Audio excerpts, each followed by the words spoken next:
Bizim müsahibəyə dəvət olunmamağımız deyək ki, CV yerindədir. Yəni CV-miz tam əhatəli şəkildə bütün vəzifə öhdəliklərimizi, yəni professionallıq yerindədir. Bizim CV-yə dəvət alma, daha doğrusu müsahibəyə dəvət almamağımız CV-nin zəif olmasından da irəli gəlmir. Onu da deyim. Ola bilər ki, həmin namizəd həmin vakansiya üçün overqualified olsun. Yəni tərcümə eləyirəm. Onun bacarıqları Üst həmin səviyyədə vəzifə olsun. öhdəliklərinə üst səviyyədə olsun. Deyək ki, təzə işə başlayan birisidir, heç bir təcrübəsi yoxdur. Yəni bakalavru təzə bitirib 4 ili. Bu adam CV-yə nəsə yazmalıdır da. Adətən bizdə qırılma nöqtəsi burdan olur. Götürürük hardansa copy paste edirik, işə qəbul almaq istəyirik, işləmək istəyirik, təcrübəmiz də yoxdur.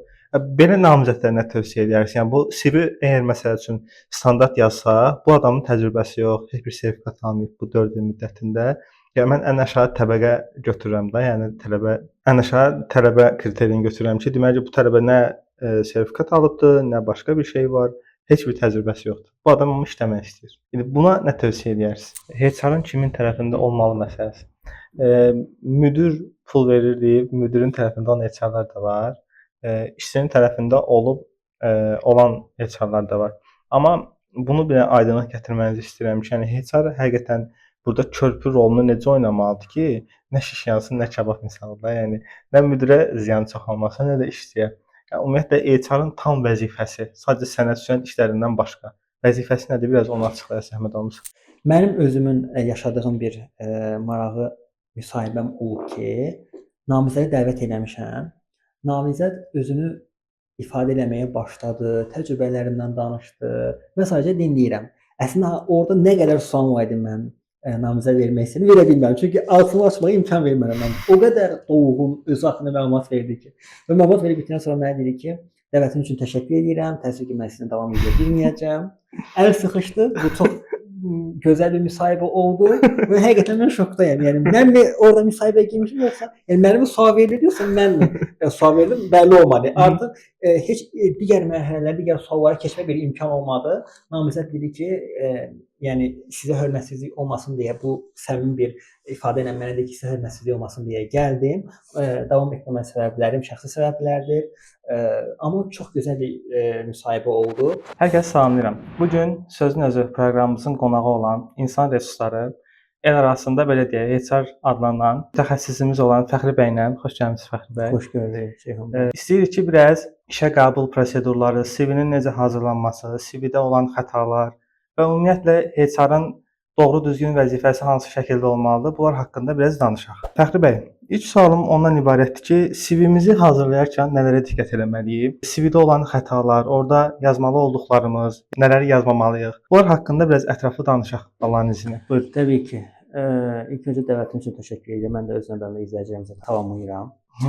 Doğru CV necə olmalıdır sualına. Əslində bilirik ki, CV bizim hər hansı bir şirkətə, müəssisəyə başlamağımız üçün bizim kağız üzərindəki tərcüməyi halımızdır.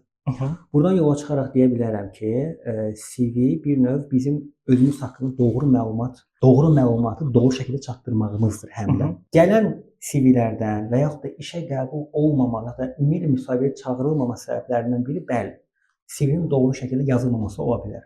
Həddindən artıq çox qarışıq olması, çox rənglərdən istifadə olunması, qeyri-dəqiq məlumat verilməsi, profil şəklinin belə böyük bir rolu var, onu deyim ki, profil şəklinin belə işgüzar bir mühitə, biznes mühitinə uyğun olmaması və s. İndi bunlara toxunacaq bu məqamlara. Təbii ki, gəlin başlayaq birinci profil şəklindən. İndi təbii ki, bəzi CV-lərdə rəsmin olub-olmaması müzakirə edilə bir mövzudur. Bəli, müzakirə. Amma nəzərə alsaq ki, əksər CV-lərdə şəkil olur. Bu şəkillərdə məsələn mənim rastladığım CV-lərdə məsələn arxada dağ, bağ, çimərlikdə belə şəkil qoyanlar var. İnanın mənə olubdur. Müsbət pozitiv bir enerji yaymaq istəyirəm. Təbii ki, bu çılpaq deyil əlbəttə ki, amma arxa yəni fonda görünür ki, bu bir dənizdir və ya da bir istirahət zonasıdır. Bu bir iş mühitinə uyğun deyil. Daha yaxşı olar ki, biz bunu biznes çərçivəsinə uyğun, yəni arxa fon daha ağ, yəni sadə bir rəngdə və hətta geyimimiz belə mənə elə gəlir ki, daha işgüzar mühitinə uyğun olmalıdır ki, yəni qarşı tərəfə bir HR baxanda onu həqiqətən də yanında görə biləcək bir əməkdaş kimi onu qiymətləndirə bilsin. Digər məsələ işlədiyimiz müəssisələrin adı, vəzifələrimiz, vəzifə öhdəliklərimiz doğru şəkildə qeyd olunmalıdır. Baxın, bizdə belə bir fikir var ki, biz sanki CV-ni nə qədər çox məlumatla doldursaq, o qədər çox bizim işə qəbul olma potensialımız artır deyə fikirləşirik. Amma əslində bu CV-ni yükləməkdir. Məsələn, mən əgər HR, yəni insan resursları mütəxəssisi olaraq bir vakansiyaya müraciət edirəmsə, orada mənim 2 il əvvəl mühəndis işləməyim, nə bilim, yayda hər hansı bir yerdə barista, barmen işləməyim, 3 il əvvəl hər hansı bir könüllülük layihəsində iştirak eləməyimin rolu əhəmiyyətsizdir, yəni rolu yoxdur. Mən bu istiqamətdə olan könüllülük proqramından iştirak eləmişəmsə, təlimlərə qatılmışamsa, bu sahədə nə qədər mən vəzifə öhdəliyi görmüşəmsə və hansı müəssisələrdə işləmişəmsə, onlar qeyd olunmalıdır. Yəni düşünün də, yəni siz bir HR mütəxəssisi olaraq şirkətə müraciət edirsiniz və şirkətdə sadəcə, yəni siz 2 il əvvəl tamam HR üzrə müəyyən bir təcrübəniz var, amma siz bu mühəndisdə qeyd eləmisiniz, satış mütəxəssisi olaraq da özünüzü qeyd eləmisiniz, işləmisiniz və avtomatik olaraq HR buna baxanda hər şey şünas kimi dəyərləndirir. Hər şey şünas kimi dəyərləndirir və bu deyirlər ki, mən bu qədər CV-mdə mən niyə müsahibəyə getmirəm, niyə işə qəbul olmadım, iş yoxdur kimi hallardan şikayətlənirlər. Mənim kimi potensial itirdilər. Mənim potensial oldum. Amma məsələn mən CV-lərə baxanda olub ki, məsələn həqiqətən CV-yə dəyərləndirməkdə çox çətinlik çəkirəm ki, yəni mən bu namizədi müsahibəyə dəvət etdim.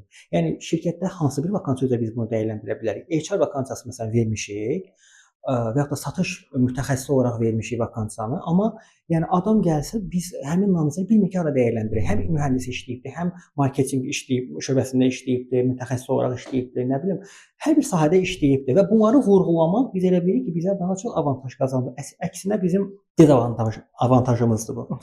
Digər məsələ rəng seçimi. Məsələn, rəngləri inanın ki, çox rəngli, qırmızı, qara kimi rənglər belə görmüşəm ki, bu ümumiyyətlə CV-ni incələməkdə, oxumaqda da HR-ə çətinlik yaradır. Aydın. Daha sadə rənglərdən istifadə olunması daha labüddür. Məsələn, göy və ağ, açıq mavi və ağ rənglərdən istifadə olunması CV-ni daha sadə eləyir. Sadə CV daha cəlb edir, belə deyim, HR-ı oxumağa.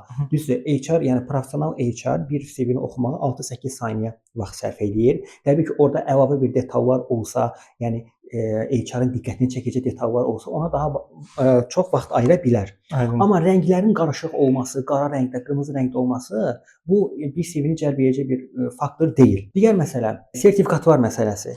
Hər sahədən olan sertifikatı ora yazmaq və yaxud da ora o sertifikatın belə deyim, skan olunmuş versiyasını yükləmək, yenə bu CV-ni yükləmək deməkdir. Hansı vakansiyaya müraciət eləmişəmsə, oranın təlimlərindən aldığım sertifikatları qeyd eləməliyəm. Və sertifikatların olması da işə qəbul üçün və yaxud da müsahibəyə çağırılmaq üçün əsaslı bir belə deyim, göstərici deyil, onu da deyim. Yəni biz nə qədər çox sertifikat almışıqsa, təbii ki, bu bizim üstünlüyümüzdür. O sahədə təcrübəmizin olduğunu göstərir, amma işə qəbul səbəbi deyil. Çünki bir işçinin kvalifikasiyaları var və kompetensiallığı var. Kvalifikasiya işçinin biliyidir. Kompetensiya işçinin bacarığıdır. HR baxır CV-yə. Namizədin kvalifikasiyalarla birlikdə kompetensiyaları da varsa və bir-birini tamamlayırsa, o zaman həmin namizəd həmin vakansiyaya uyğun hesab olunur və müsahibəyə dəvət olunur. Yəni işçinin biliyi ola bilər, namizədin biliyi ola bilər, amma bacarıqları həmin işin öhdəliklərini yerinə yetirməkdə əldə etməyə bilər. Bu da rol oynayır. Və yaxud da bacarıqları var, amma həmin sahədə nəzəri bilikləri yoxdur. Yəni həm kvalifikasiya, həm kompetensiyalıq bir-birini tamamlayan amillərdir. Bir işçinin daha produktiv olması üçün. Daha sonra CV-də məsələn mən belə düşünürəm ki, örnəklər üzərindən keçsək daha yaxşı olar. Yəni fontların oxunması, yəni şriftlərin doğru yazılması, hərflərin belə doğru yazılması sizin professionallığınızı göstərir. Mən görmüşəm məsələn iş təcrübəsi və yaxud da təhsil. Yəni şriftlər əgər Azərbaycan dilində bunu yazırıqsa, Azərbaycan hərflərindən şriftlərini istifadə etməliyik. Əgər CV ingilis dilindədirsə, ingilis hərflərindən istifadə etməliyik. Bir də vakansiya CV göndərərkən, əgər həmin vakansiya ingilis dilində paylaşılıbsa, ingilis dilində göndərilməlidir. Azərbaycan dilində paylaşılıbsa, Azərbaycan dilində göndərilməlidir maildə. Rənglərdir, fontlardır. Daha sonra bir CV-ni, yəni bir HR-ın diqqətini cəlb edəcək əsas vəzifə öhdəliklərinin doğru qeyd olunmasıdır. Dediyim kimi, siz ola bilər ki, 2 yerdə işləmisiniz və 2 illik bir təcrübəniz var. Bunu ora yazmağınız daha şəffaf, daha real görünür. Nəinki HR-la bərabər digər vəzifə öhdəliklərini, digər iş müəssisələrində gördüyünüz işləri də yazmaq bu baş qarışdırır əslində. Aydındır. Ona görə də bu məqamlara diqqət olunsa, ilkin mərhələdən keçmişik deməkdir. Yəni CV mərhələsindən keçmişik deməkdir. Bir də bizim müsahibəyə dəvət olunmamağımız Deyək ki, CV yerindədir. Yəni CV-miz tam əhatəli şəkildə bütün vəzifə öhdəliklərimizi, yəni professionallıq yerindədir. Bizim CV-yə dəvət almaq, daha doğrusu müsahibə dəvət almamağımız CV-nin zəif olmasından da irəli gəlmir. Onu da deyim. Ola bilər ki, həmin namizəd həmin vakansiya üçün overqualified olsun. Yəni tərcümə eləyirəm. Onun bacarıqları Üst həmin səviyyədə vəzifə olsun. öhdəliklərinin üst səviyyədə olsun ki, bu mənim başıma gəlmiş bir hadisədir. Mən bir X şirkətinə bir X zamanında müraciət eləmişdim. Həmin HR mənə telefonda zəng elədi. Bu arada birinci dəfə eşidirəm bunu. Hə, olubdur. Yəni 2 dəfə başıma gəlib mənim belə bir şey. 2 HR-dan 2 dəfə telefonda müsahibə almışam. Bu əslində normal bir şeydir. Yəni bu HR-ın qeyri-professional olduğu anlamına gəlmir. Sadəcə HR-ı maraqlandıran bir-iki sual var ki, onlar da tam yerində otursa müsahibəyə dəvət ala bilər. Ona görə HR bunu edir telefonda.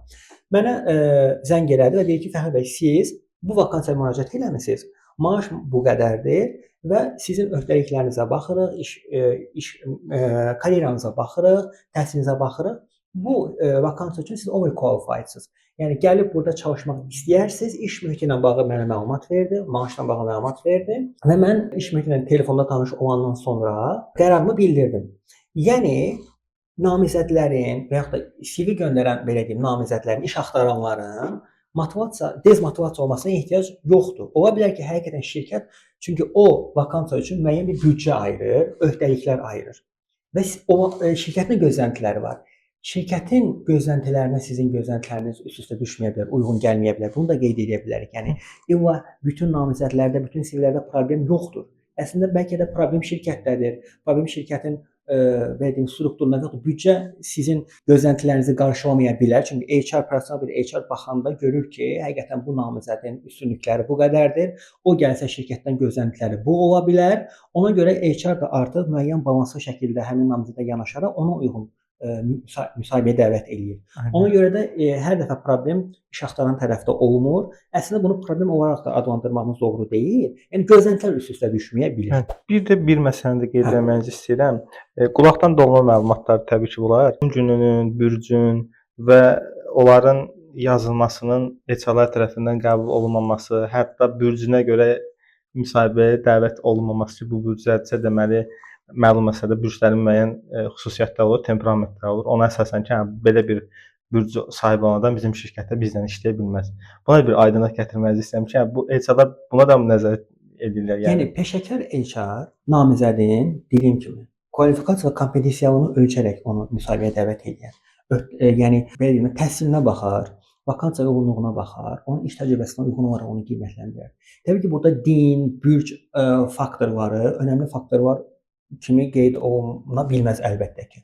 Amma yaş qeyd olunmalı. Çünki baxan HR da ən azı təcrübə ilə və həmin namizədin yaşı ilə ölçə bilər ki, nə qədər işdə verimli ola bilər, nə qədər təcrübəyə sahibdir. Yəni doğum günü dediyimiz namizədin doğum günü qeyd oluna bilər. Yəni çünki yaş oradan bəzən həqiqətən önəmli faktordur. Məsələn, 25 yaşında, 26-27 yaşında bir namizəd gəlib baş mühəndis çalışa bilməz. Baş mühəndis bir rolunda çalışa bilməsi bu yəni real yanaşsaq ən azı yəni 10-15 il bir mühəndisin staja malik olması lazımdır. Yəni baxan HR 25 yaşında bir namizədi. Bu təbii ki, bu aşağılamaq məqsədi ilə deyil. Sadəcə hər vakansiyanın, hər işin öz tələbi var. Öz təcrübəsi var və təcrübə tələb edən il intervalı var. Yəni 25 yaşında baş mühəndis çalışa bilməz. Ona görə yaş mütləq qeyd olunmalıdır. Amma bürcdür, dindir, mən bunu inan ki, sizdən eşidirəm. Amma mənim başıma gəlmiş yox ki, mənə gələn bir CV-də namizəd maaş gözləntisi belə ona yazmışdı. O daha olur. Aktiv, daha belə nə dediyim, işə alınmasına daha çox təsir ola bilər. Yəni maaşını konkret göstərməsi. Yəni adamın öz təcrübəsinə də etibar edə bilər. Deyir ki, mənim təcrübəm budur, bu maaşı mənə vermə. Hətta bir hadisəni deyim. Məsələn, bir nəfər mənə danışmış ki, məsələn, maaş gözləntisini yüksək yazmışdı. Müsahibəyə gedibdi bu adam. Demişdi, məsələn, mən məsəl üçün Əlibəydən 1500 manat maaş istəyirəm. Yəni işə götürən adam demişdi ki, bu nə potensialın var ki, sən bizə belə 1500-ü işləyə bilmirsən. Adam oturub izah eləmişdi. Məsələn, sizin 2 nəfərin gördüyü bu falan işi mən bu proqramdan çox rahat görə bilirəm. Yəni özünü doğrultmuşdu da. O adam işə qəbul olunmuşdu o maaşdan da. Yəni belə edirlər. Yoxsa ümumi sadəcə CV-də yazdı ki, bu da amma düz gəlmir o şeylə. Təbii ki, bu halların, yəni deyim, maaş gözləntisinin CV-də yazılması yol verilməzdir.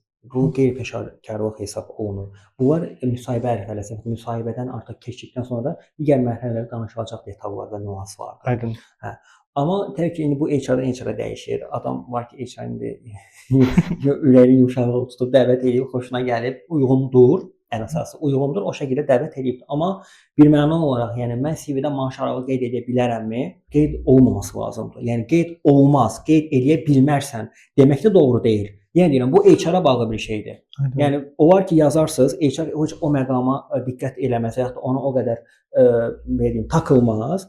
Vəzifə öhdəliklərinə, iş mühitinə, təcrübəsinə baxar, iş təcrübəsinə baxar, çağırar müsahibəyə. Müsahibədən keçib siz həmin müəssisədə işə başlaya bilərsiniz. Amma yazılmamalıdır və ya da yazılmaması daha uyğundur, belə deyək. Yəni Aydındır. CV-də maaş aralığı yazılmaz yəni. Yazılması daha uyğundur. Bir də bir məsələ də mən diqqətimi cəlb edir. Deyək ki, təzə işə başlayan birisidir, heç bir təcrübəsi yoxdur. Yəni bakalavr təzə bitirib 4 ili. Bu adam CV-yə nəsə yazmalıdır da. Adətən bizdə qırılma nöqtəsi burdan olur. Götürürük hardansa copy paste edirik, işə qəbul almaq istəyirik, işləmək istəyirik, təcrübəmiz də yoxdur. Belə namizədlərə nə tövsiyə edərsiniz? Yəni bu CV əgər məsəl üçün standart yazsa, bu adamın təcrübəsi yox, heç bir sertifikat almayıb bu 4 il müddətində. Yəni mən ən aşağı təbəqə götürürəm də, yəni ən aşağı tələbə kriterini götürürəm ki, deməli bu tələbə nə sertifikat alıbdı, nə başqa bir şey var, heç bir təcrübəsi yoxdur. Bu adam amma işləmək istəyir. İndi buna nə tövsiyə edərsiniz? Universiteti yeni bitirənlərə deyək də. Bəli, ümumiyyətlə universiteti yeni bitirənlər. Universiteti yeni bitirənlər bilir ki, universitetin son semestrində təcrübə proqramları olur. Həm universitetin özünün təşkil etdiyi təcrübə proqramları olur, həm də hər bir şirkətin özünün internshipləri olur. Belə deyək. Bu internshiplərdə onsuz da şirkət vakansiya verir ki, bu düz ödənişli də ola bilər, ödənişsiz də ola bilər. Məsələn, X bir şirkət 3 aylıq bir belə deyim internship proqramı təşkil edir, təcrübə proqramı təşkil edib.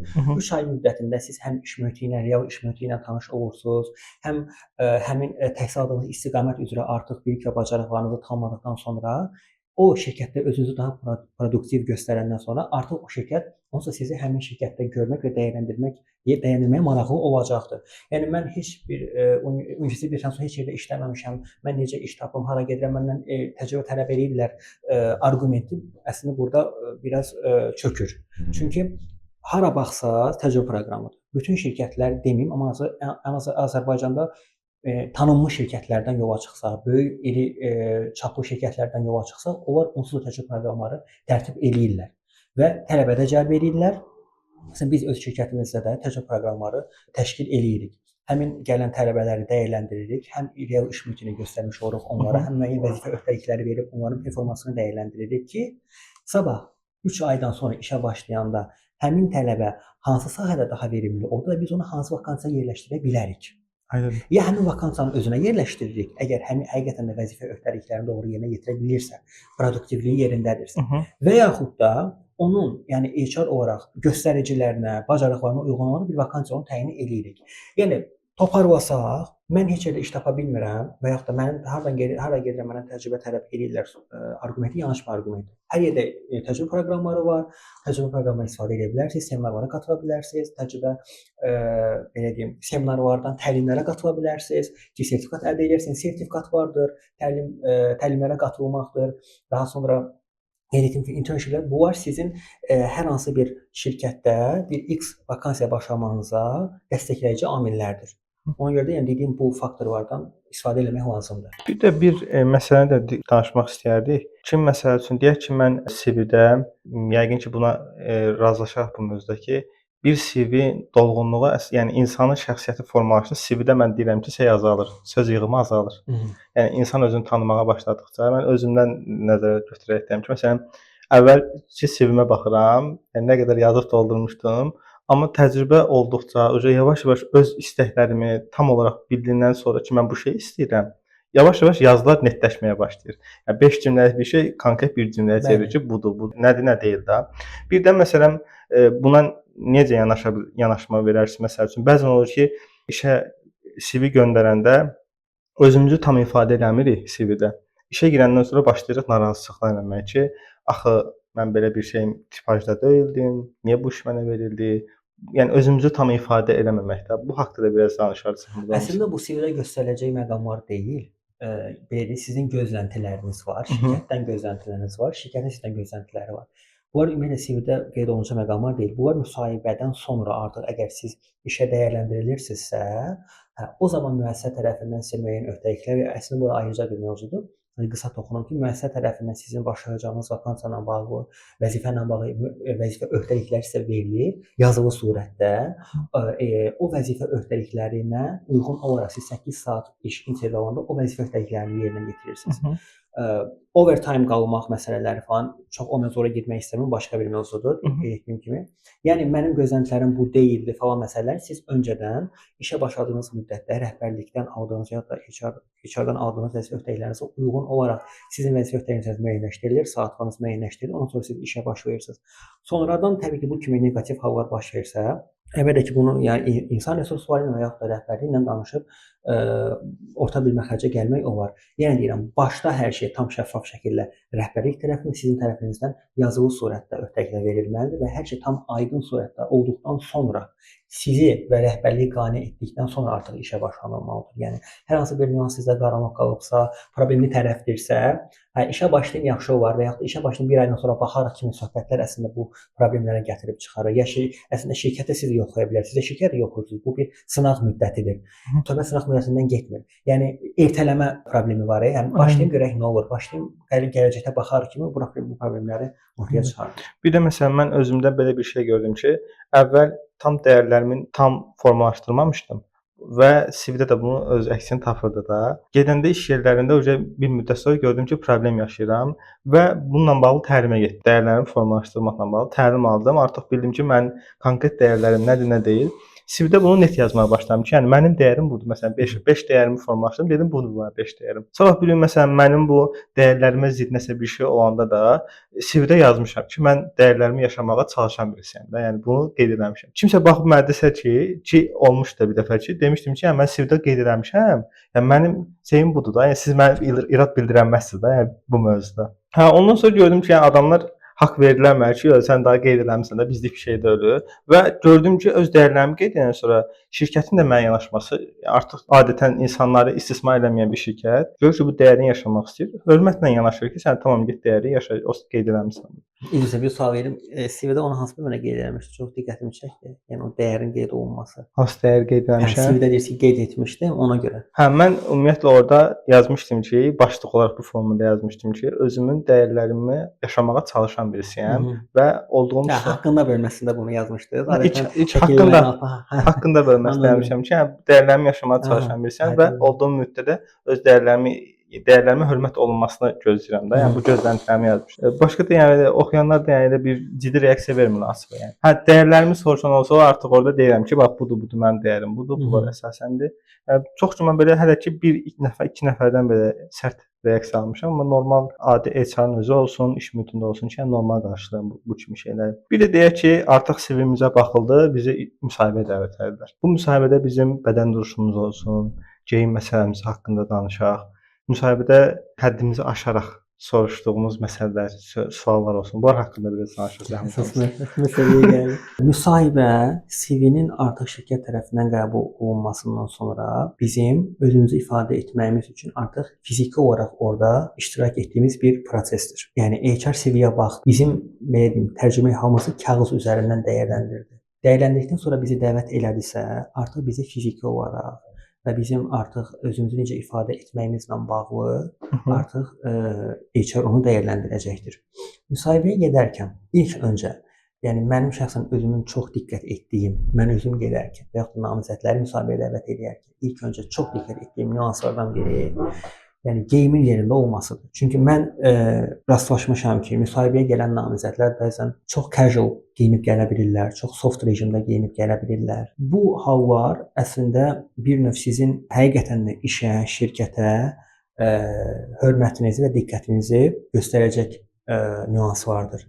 Yəni əgər siz müsahibəyə gəlirsinizsə, şirkətə addım atırsınızsa, siz bir biznes mühitinə addım atmış olursunuz. Siz bir korporativ bir iş mühitinə gəlmiş olursunuz. Aydın. Yəni hər yerinin öz geyimi var. Mən müsahibəyə krasovka geyinib və yaxud da nə bilim dizi cırıq şalvarla gələ bilmərəm. Bu həm HR-a, həm də şirkətə hörmətsizlikdir. Ona görə ilk öncə geyim biznes çərçivəsinə uyğun olmalıdır, iş mühitinə uyğun olmalıdır İndi mən daha detallı bildirsəm, mən rənglərə belə fikir verən adamam. Çünki bilirsiniz ki, psixologiyada hər rəngin öz bir Təbii ki. mənası və mesajı var qarşı tərəfə. Bu nüanslara yəni keçsək, əsas geyimdir. Geyim mütləq uyğun bir iş mühitinə uyğun olmalıdır. Şirkəti araşdırıb gəlməmək. HR haqlı olaraq bu sualı verir ki, Niyə bir təbii ki, bu seçmisiniz? sualın dəyişdirilmiş versiyaları var. Yəni Hı. şirkətlə bağlı ən belə standart danışsaq, şirkətinizlə bağlı harda məlumat əldə eləmisiniz və yaxud da HR sizi yoxlamaq üçün həmin sualı tamam başqa bir yöndən dəyişdirib verə bilər. Məsələn, bilirsiniz ki, şirkətimiz məsələn falan illərdən fəaliyyət göstərir, falan sahələrdə ki, ardını siz gətirəsiniz. Yəni bu tipli suallar əslində sizi həqiqətən yoxlamaq üçün HR-ın verdiyi suallar ki, görüm gələn namizəd şirkətlə bağlı hara gəldiyini bilirmi, hansı vakansiya gəldiyini bilirmi, harda işləyəcəyinə bağlı məlumatı varmı?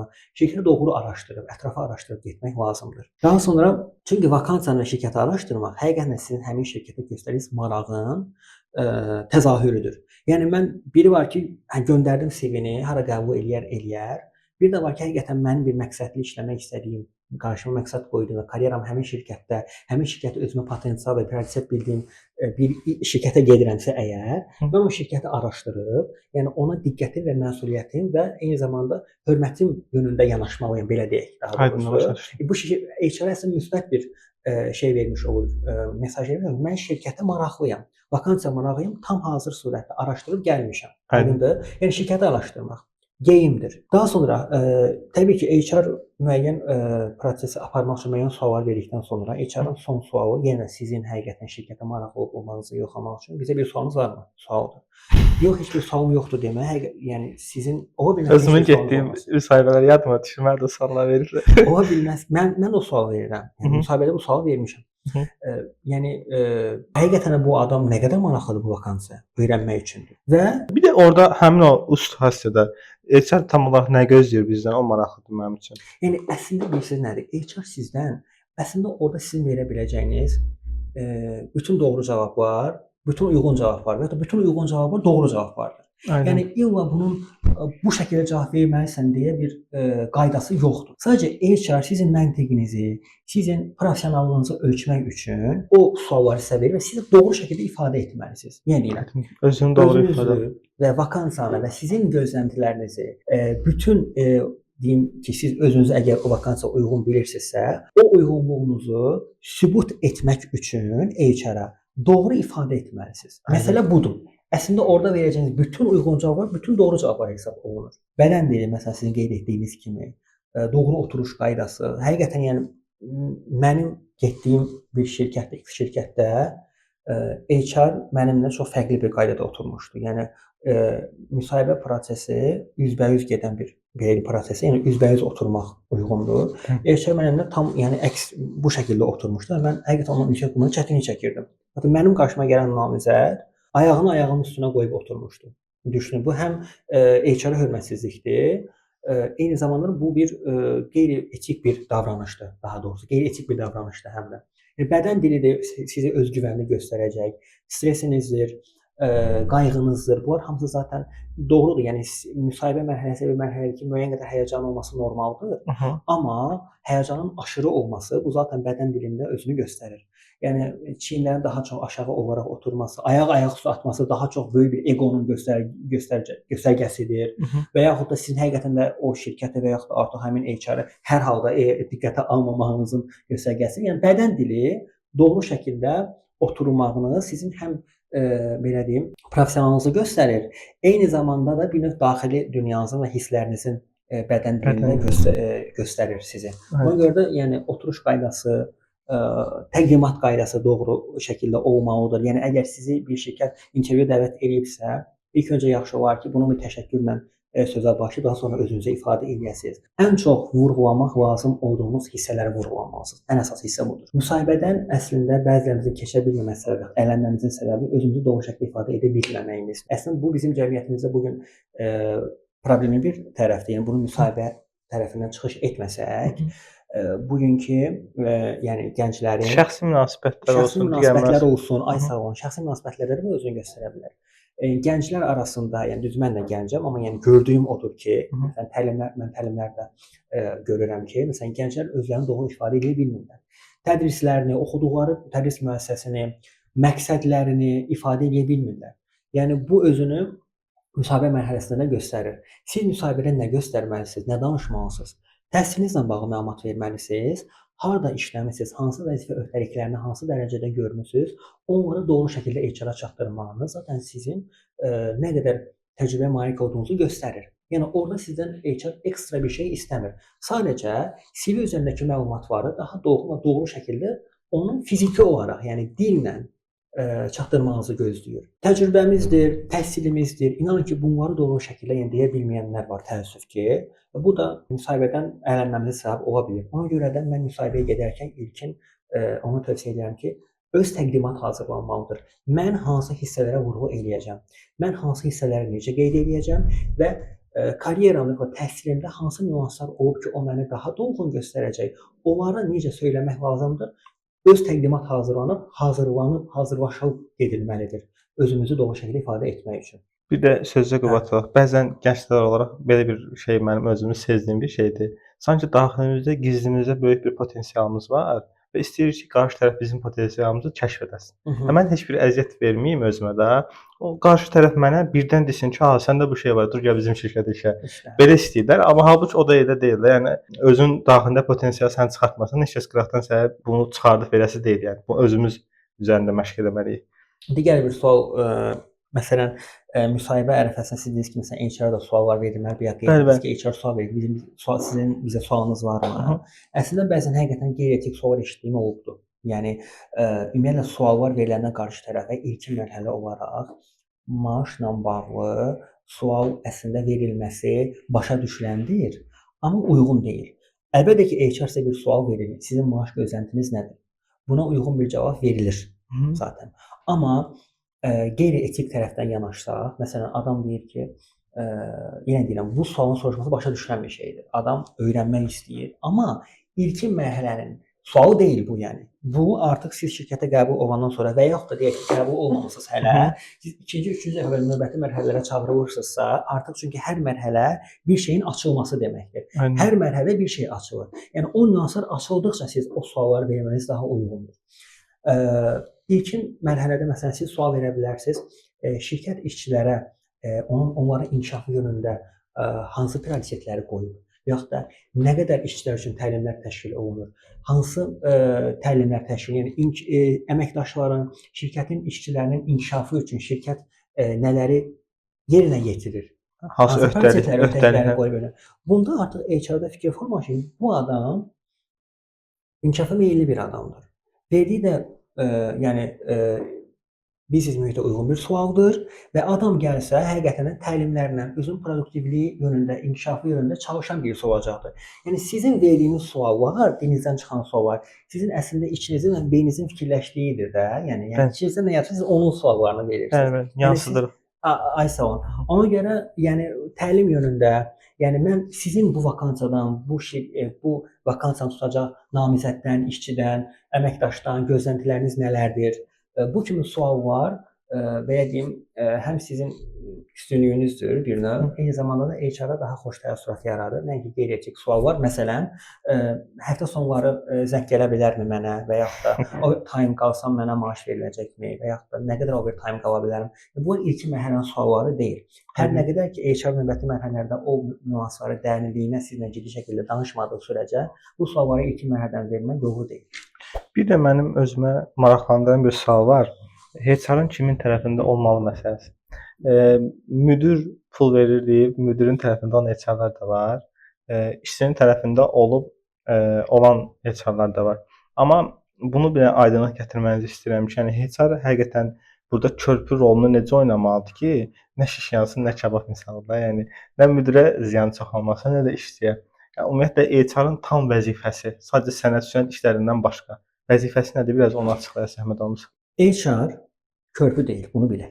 Yəni işçilə rəhbər arasında bir körpü deyil. HR bir şöbədir. Ümumiyyətlə HR-lıq nədir? Yəni insan resursları nədir? İnsan resursları şöbəsi şirkətin insan kapitalını təşkil, təmin və idarə edən bir şöbədir.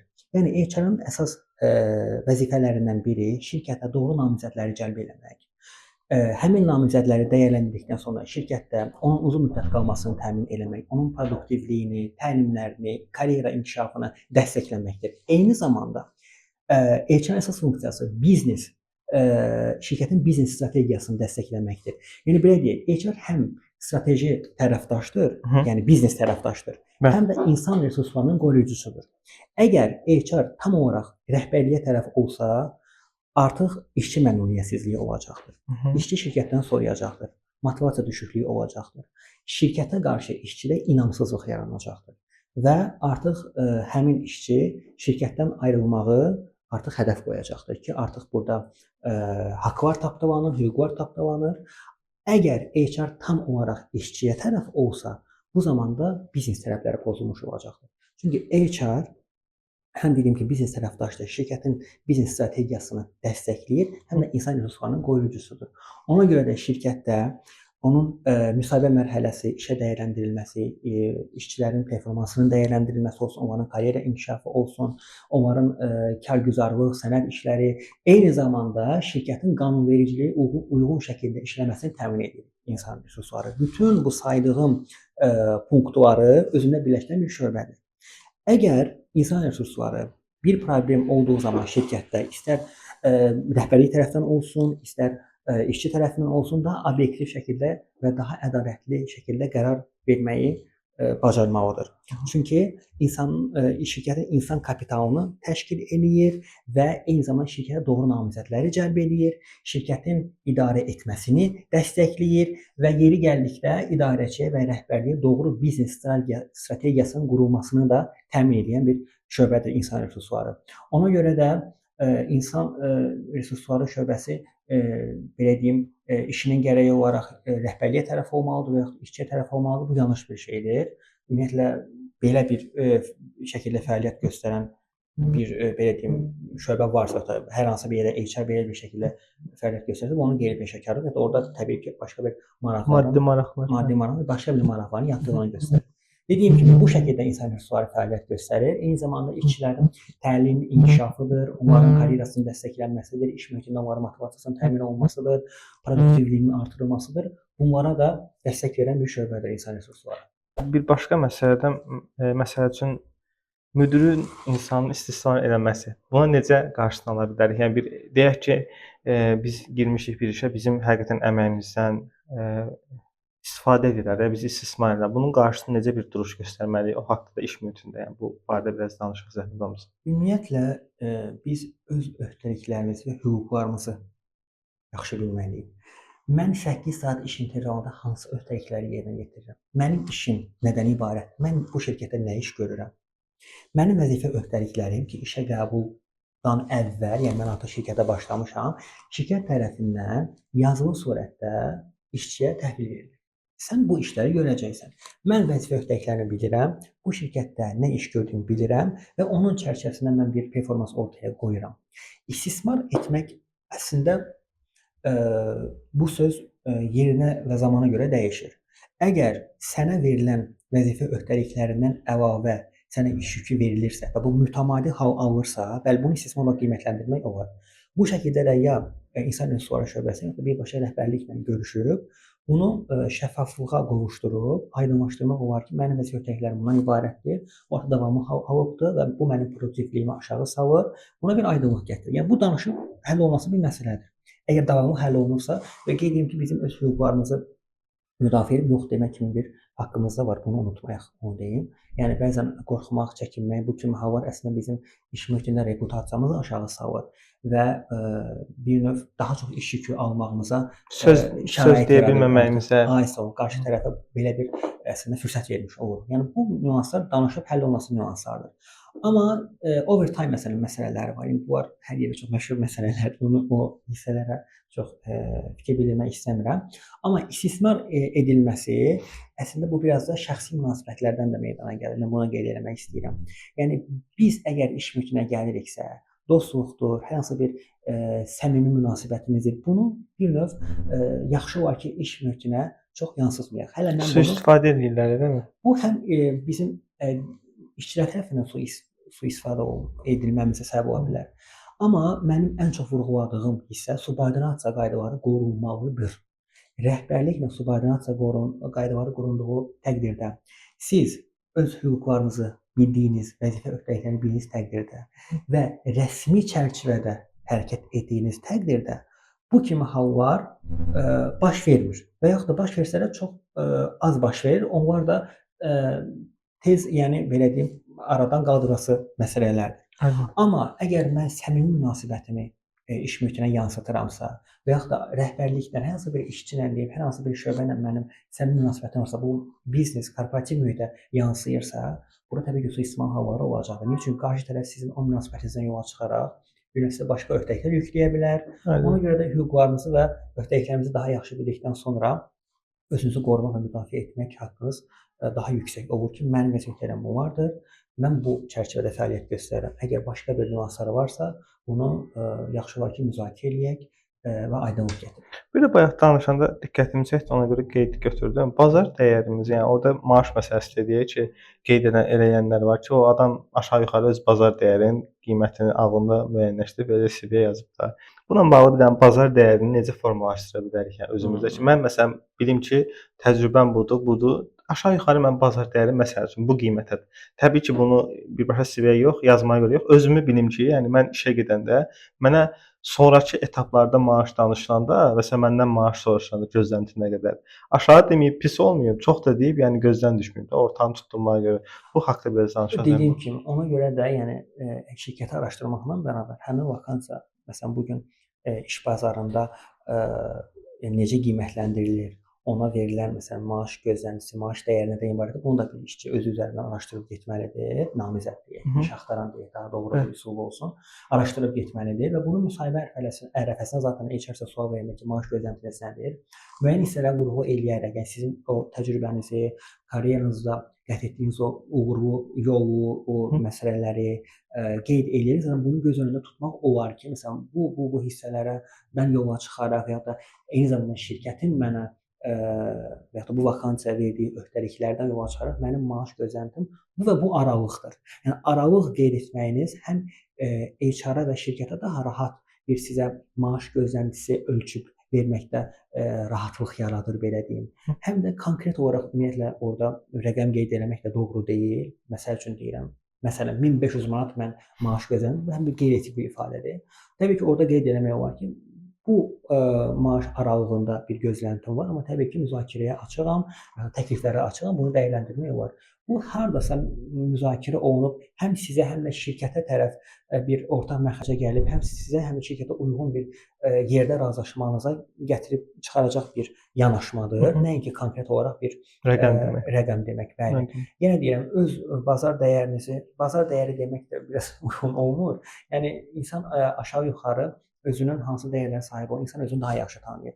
Onun iş mühitində Biz biraz qul anlayışına girib çıxır, bazar dəyəri deyəndə özümüzü satmaq kimi. Amma mən bildiyim qədər, yəni rəsmi üslubda elə deyirlər, bazar dəyəri.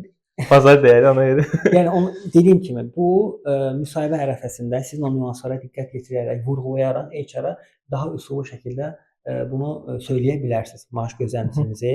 Bu vakansiyanın bazarda tələb etdiyi, belə deyim, maaş nədirsə, bunu uyğun şəkildə göstərmək olar.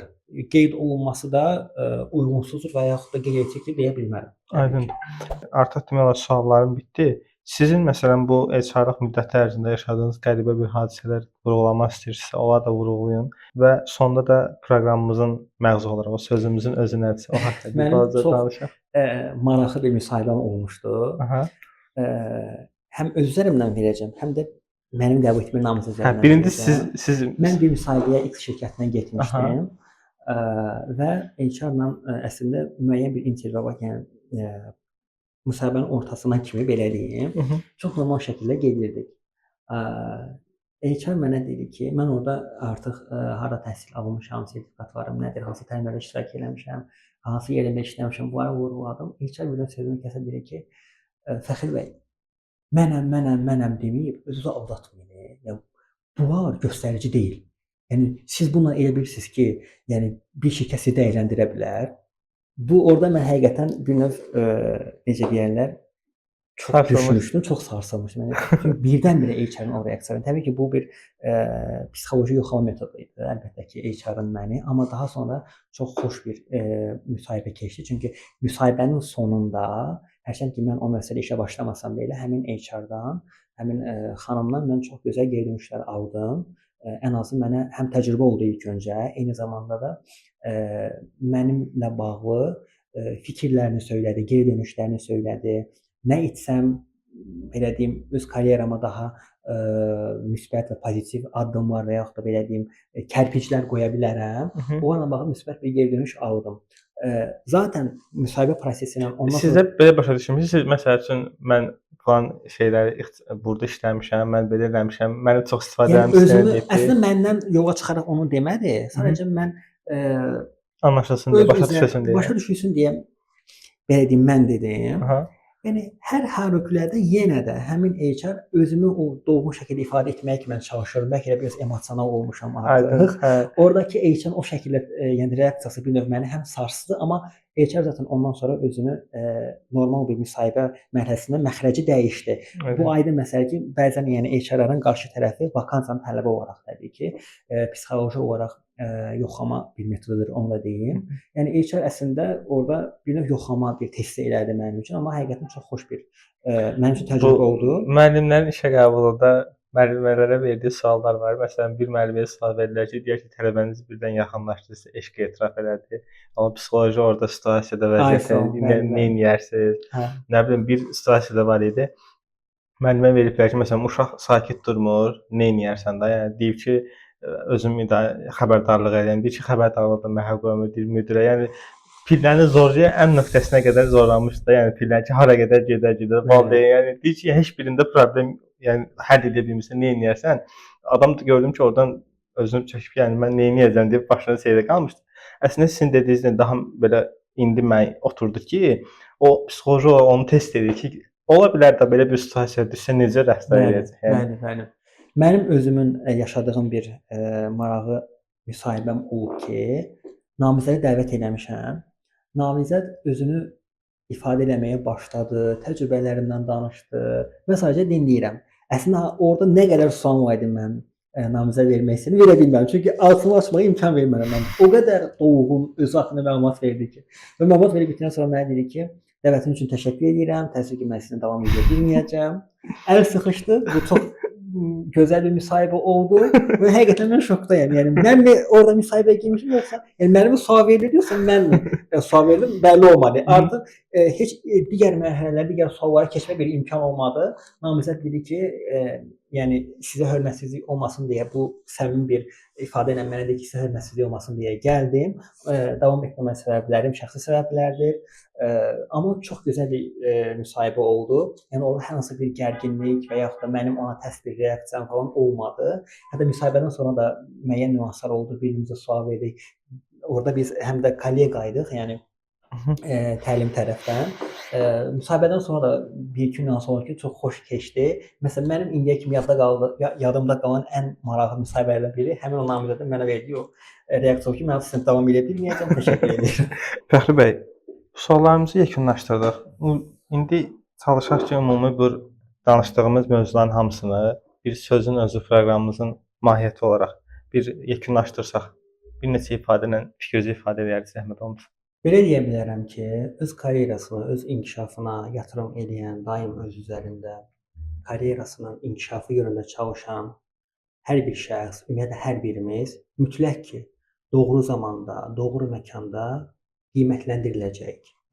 Əsas olan nə istəyimizdən, daha doğrusu nə istədiyimizdən və məqsədlərimizdən vaz keçməmək və ruhdan düşməməkdir. Yəni bunlar üçün nəsə bir şey eləmək. Bəli, çünki əsas olan nəyi istəyiriksə, onu əldə etmək üçün ortaya qoyduğumuz o mübarizədən vaz keçməməkdir. Aydındır. Çox sağ olun, təşəkkür edirəm gəldiyiniz üçün. İnşallah fərqli bir mövzuda görüşmək ümidi ilə. Çox sağ olun dinlədiyiniz üçün. Videonu bəyəndinizsə bəyənməyi, paylaşmağı və şərtdə də əgər başınıza gələn maraqlı hadisələr varsa, bu müsahibə və CV ilə bağlı qeyd etməyi unutmayın. Hələlik özünüzə müayət olun. Görüşmək ümidi ilə sağ olun.